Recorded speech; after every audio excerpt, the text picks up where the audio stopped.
ऐसे भी प्रकांड ज्ञानी थे। राज मंत्री, पूरा राज्य शासन इन्हीं से चलता था, रूप जी सनातन जी से। महाप्रभु चैतन्य देव जी की अद्भुत कृपा। तो शास्त्र जैसे अपने को सब गिनती नहीं 1 से 100 तक, ऐसे किसी भी शास्त्र की कोई इतनी प्रवीण बुद्धि थी, एक बार स्वाध्याय कर लिया सब बैठ गया। अद्भुत शास्त्रों की ज्ञाता और भक्ति रस की चरम सीमा में डूबे हुए महाप्रभु। राधे राधे भक्तों, श्री परम पूज्य श्री प्रेमानंद जी महाराज जी के दिव्य वचन व सत्संग को सुनने के लिए हमारे चैनल को सब्सक्राइब करें और कमेंट में राधे राधे जरूर लिखें। और इस सत्संग को बीच में छोड़कर इस सत्संग का अपमान न करें। जो गुरुदेव भगवान के वाणी व मुख से निकलता है वो हम आप तक पहुंचाने का प्रयास करते हैं। दोस्तों, इन्हीं दिव्य वाणी को सुनने के लिए हमारे चैनल को अभी तुरंत सब्सक्राइब करिए और कमेंट में राधे राधे जरूर लिखिए। राधे राधे। अब शास्त्रों का पांडित्य अभिमान रखने वाले भला इनसे शास्त्रार्थ कर सकते हैं? आए, बोले हम दिग्विजयी पंडित हैं, आपको शास्त्रार्थ करना है। ये परिचय रखा या तो इसमें हार और दस्तखत, और या फिर शास्त्रार्थ करो। तो प्रिया प्रीतम का नाम छोड़ करके अब कौन सी वार्ता कहे, उन्होंने लिख दिया हार का दस्तखत। बड़े उसमें घंटा शंखनाद और बजाते दिग्विजयी पंडित, विजय प्राप्त हुई। उधर से पूज्यपाद श्री जीव गोस्वामी यमुना जी से स्नान करके आ रहे। जब ये सुना तो नजदीक गए, बोले तुम क्या बोल रहे हो, तुम विजय प्राप्त करके आ रहे हो? अरे मैं उनका एक छोटा सा सेवक हूं, कुछ क्षण मेरे सामने बात केवल कर ले। तो मेरे गुरुदेव की बात कहता है, मैं उनसे विजय प्राप्त करके आया हूं। भला भागवतिक महिमा से युक्त बुद्धि और वो शास्त्री विद्वान कुछ क्षण में परास्त किया। भूल कर शब्द मत निकाल देना, मैं रूप गोस्वामी पर विजय प्राप्त, उनका एक छोटा सा दास हूं, जीव गोस्वामी ने कहा, और वो परास्त होगा। ये सूचना किसी ने श्री रूप जी को दी। हर शिष्य का यही कर्तव्य है जो गुरुदेव भगवान के प्रति करना चाहिए, जो जीव गोस्वामी जी ने किया। जे ही जीव गोस्वामी जी पहुंचे तो बहुत ही आवेश में श्री रूप जी एक आनंद में जा रहा था, विजय श्री का आनंद लिए भी। हमारा कर्तव्य क्या है? सामने वाले को सुख पहुंचाना। अरे मैं हार लिख दी तो क्या चला गया, वो आनंदित तो जा रहा था, तुमने उसको परास्त किया, अपराध। चलो मैं तुम्हारा त्याग करता हूं। अब आप विचार करो, क्या अपराध है? कोई भी शिष्य जो सहृदय अपने गुरुदेव को भगवान मानता है, प्राण मानता है, वो अपने गुरुदेव की अवहेलना कैसे बर्दाश्त कर सकता है? हटा दिया, अब जिया नहीं जा रहा था। यह है गुरुदेव की भक्ति। जिया नहीं जा रहा था, कैसे उनके सेवा के बिना, उनके दर्शन के बिना कैसे जी? अब जीवन तो धारण ही करना है, क्योंकि गुरुदेव का मेरा तो है नहीं कि मैं त्याग सकूं। जब गुरुदेव छुटवाए तो जीवन छूट जाए। तो 2-3-4 दिन में जाते जहां आटा मिलता तो घोल के पी लेते, ऐसे आटा, बस प्राण पोषण होता है। गुरुदेव के बिना जीना क्या? और धीरे धीरे, अब शरीर तो शरीर है ना, अनुकूल पदार्थ ना मिलने पर धीरे धीरे पेट बढ़ गया, जल उदर जैसा रोग बढ़ा, उदर में परेशानी। एक दिन सनातन जी भिक्षा, अरे माई जल्दी दे दे, समय हो रहा है। तो कहा इससे तो अच्छा मेरा बाबा है जो कभी कभी आता है, आटा घोल के पीता है। ब्रजमंडल में ऐसा तपस्वी महापुरुष जिसका मुझे परिचय नहीं, तो किधर से आता है बताया, उधर झाड़ियों में रहते हैं। वहां गए तो अश्रुपुलकित भगवत स्मरण पर पेट बढ़ा हुआ, बड़ा कष्ट। अरे ऐसा कैसे? तो हम पूरी बात बताई कि हमसे लगता है अपराध बन गया। कितनी उन्होंने ये नहीं सोचा यार हमने, वो आपकी निंदा कर रहा था, हम उसको ऐसा नहीं, मेरे से अपराध। अगर गुरुदेव कह रहे हैं अपराध बन गया तो बन गया, मेरे से अपराध। हिम्मत भी नहीं हुई कि मैं एक बार जाकर प्रार्थना करूं। गुरुदेव ने कहा दूर तो दूर। सनातन जी ने कहा चलो हमारे साथ चलो, गए साथ। तो उनका ठीक है, इसने अपराध किया, लेकिन आप अपराध नहीं कर रहे। महाप्रभु का क्या आदेश है? जीवे दया, ये दया है आपकी। भक्ति में श्री रूप जी का प्रथम पदार्पण हुआ, लेकिन शरीर धर्म से पहले सनातन जी, सनातन और रूप। पर भक्ति में पहले, तो इसीलिए भक्ति में पहले रूप जी का नाम आता, फिर सनातन जी। तो उनका महाप्रभु चैतन्य देव की आप आज्ञा का उल्लंघन नहीं कर रहे, ये जीवे दया है, देख रहे हो मृत प्राय हो रहे दुलार के। ठीक, ये हमारा जीवन समर्पित है। अहम का जरा भी किनका गुरुजन बर्दाश्त नहीं करते, जरा भी। उनके अंदर द्वेष नहीं होता, उनके अंदर क्रोध नहीं होता। अहम शून्यता, ये अहम शून्यता ही महाप्रेम मिले। कई बार सत्संग में कहा है कि सबके अलग अलग वाहन हैं, कोई गरुड़ पर, कोई हंस पर, कोई मयूर पर, ऐसे लेकिन हमारी लाडली जू का वाहन दैन्यता है। इसीलिए प्रीति की रीति रंगीन हुई जाने, यद्यपि शकल लोक चूड़ामणि, पर दीन अपन को माने। हम लाडली जू के गुरुदेव के प्रताप से जैसे भी हैं, चरण आश्रित हैं। आप सब जो भी हमारी श्री लाडली जू के शरणागत हैं, तो हमारे हृदय में ये नहीं बर्दाश्त हो पाएगा कि थोड़ा भी आप में आम है। जहां दिखेगा आप बहुत सही चल रहे हो, बहुत अच्छे चल रहे हो, दूसरों से बताओगे आपकी प्रशंसा होगी, लेकिन यहां आपका वो अहम नष्ट किया जाएगा। अगर उसे बर्दाश्त कर गए तो अमोघश्च, इसीलिए लिखा मात संगस्व दुर्लभो दुर्गमो फिर अमोघश्च। आपको लगता है कोई हम कार्य करें हमें शाबाशी मिले, आप करते तो शाबाशी मिलती। मेरी प्रिया जो ने करा है, तो जय श्री राधे बोलना है हमको भी मिलके और आपको भी मिलके, शाबाशी की क्या जरूरत है। यंत्र को बोले बहुत अच्छा माइक चल रहा है, शाबाश शाबाश, इसको बोले, इसको शाबाश बोले, तू बहुत बढ़िया बोल रहा है, बोल पाएगा? नहीं बोल पाएगा। ऐसे यहां मूकम करोति वाचालम पंगुम लंघयते गिरिम यत् कृपातम हम वंदे परमानंद माधव। समझो, श्रीपाद कह रहे शुद्ध सुहृदांधवान विधि बंधान, ये तुम्हें अंधा बना देंगे। कौन? मोह संबंध। और जहां से काम बन रहा है, कितना प्रेम है तुम्हें शरीर में, कितना प्रेम है शरीर संबंधियों में, और कितना प्रेम है इष्ट और गुरु में। आप अपने में देख लीजिए। कष्टम मिष्टान्न पानादिषु भज वसनादि ज्वलत्वे त्रपेदाहा। हे भाई, जब तुम्हें अच्छे अच्छे पदार्थ पाने की लालसा जगे तो तुम्हारे हृदय में जलन पैदा होनी चाहिए। ये क्या खाते चले गए, पूरा जीवन हो गया, फिर भी आज देखो इंद्रियों की दुष्टता देखो।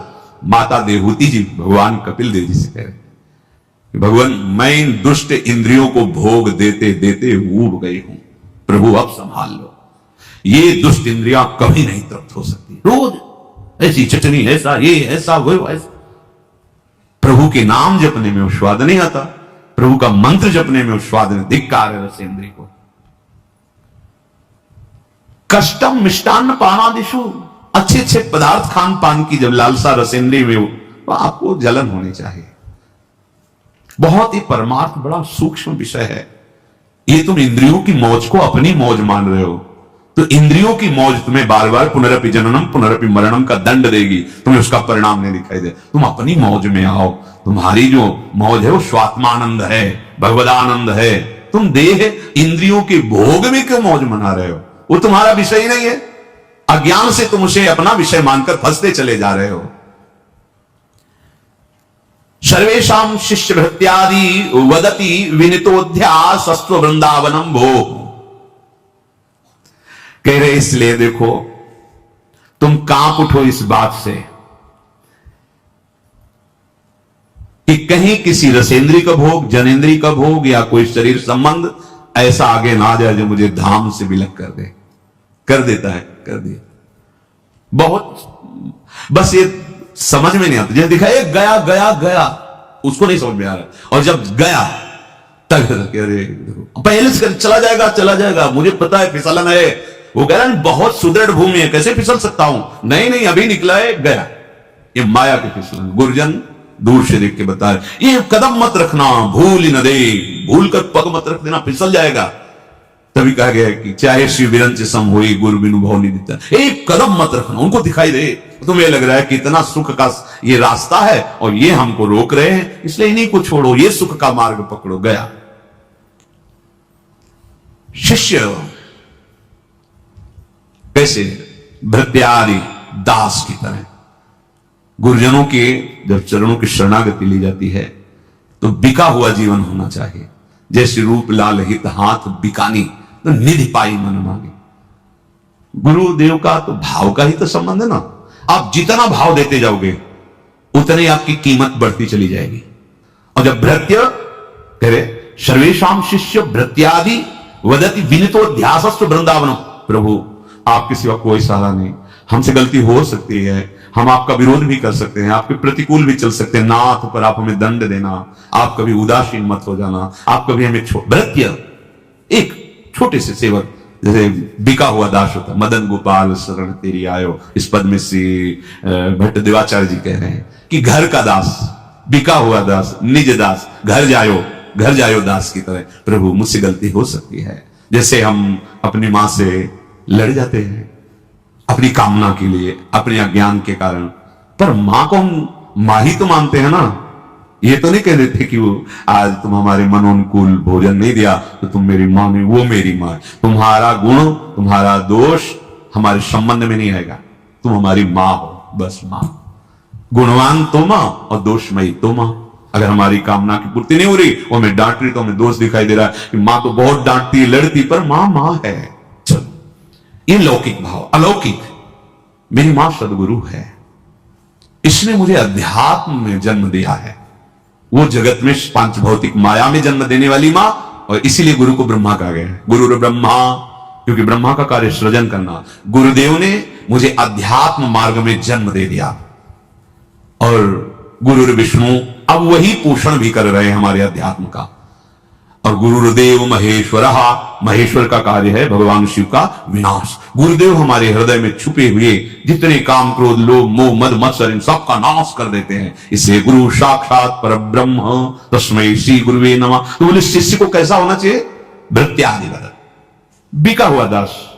जो बिका हुआ दास हो, थोड़े से लोभ में क्षमता आ जाती सहन करने की।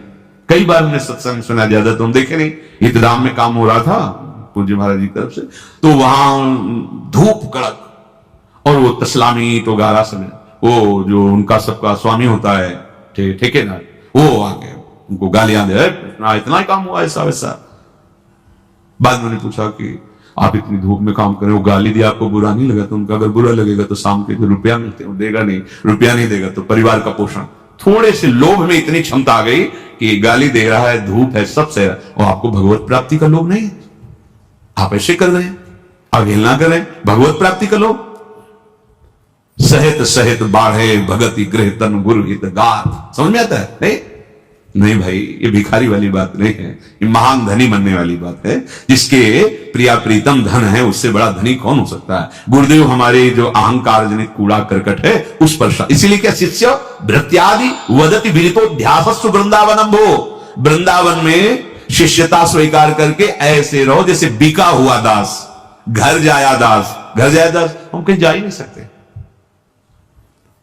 जैसे भी हम आपके हैं, हे वृंदावन धाम, हे गुरुदेव, मेरी मति गति आपके विरोध में भी हो सकती है, पर करुणा करके आप कभी न छोड़ना। बात समझना है।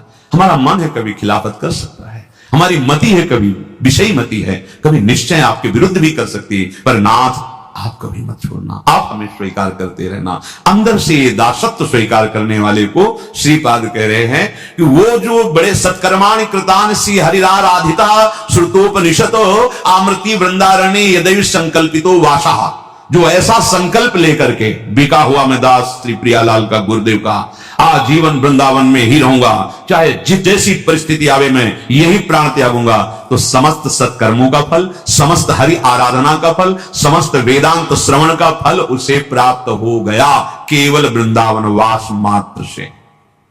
चलते हैं भगवान श्री राम के पावन चरित्र का कथन श्रवण करके, कलिमल का नाश करके अपने हृदय में आराध्य देव की अनन्य भक्ति धारण करते हैं। प्रसंग चल रहा है श्री रघुनाथ जी के समीप समस्त अयोध्यावासी ऋषि मुनि बैठे हैं, भगवान सबको उपदेश किए। पीछे 2 दिन चर्चा चलती रही। भगवान शिव कहते हैं उमाए अयोध्यावासी सब कृतार्थ रूप है। अब इनको कृतार्थ होना नहीं, क्योंकि अवध धाम में वास करते हैं। ए भाई, आप भी कृतार्थ रूप हैं, क्योंकि आप वृंदावन धामवासी हैं। देखो, स्वीकृति से सब बात बन जाती है। जब मामा प्रयागदास जी से कोई संत भगवान विनोद ने, मामा तुम तो गिरदा लगाए ऐसे गद्दा में बैठे रहते हो, कभी देखते नहीं कि आप माला जप करते हो या ऐसा। बोले माला वो जप करे जिसके साधन बल है। हमारे जीजा राम जी, जी सिया जी, अब तो हम उनके साले हैं। बस ये स्वीकृति, संबंध स्वीकृति।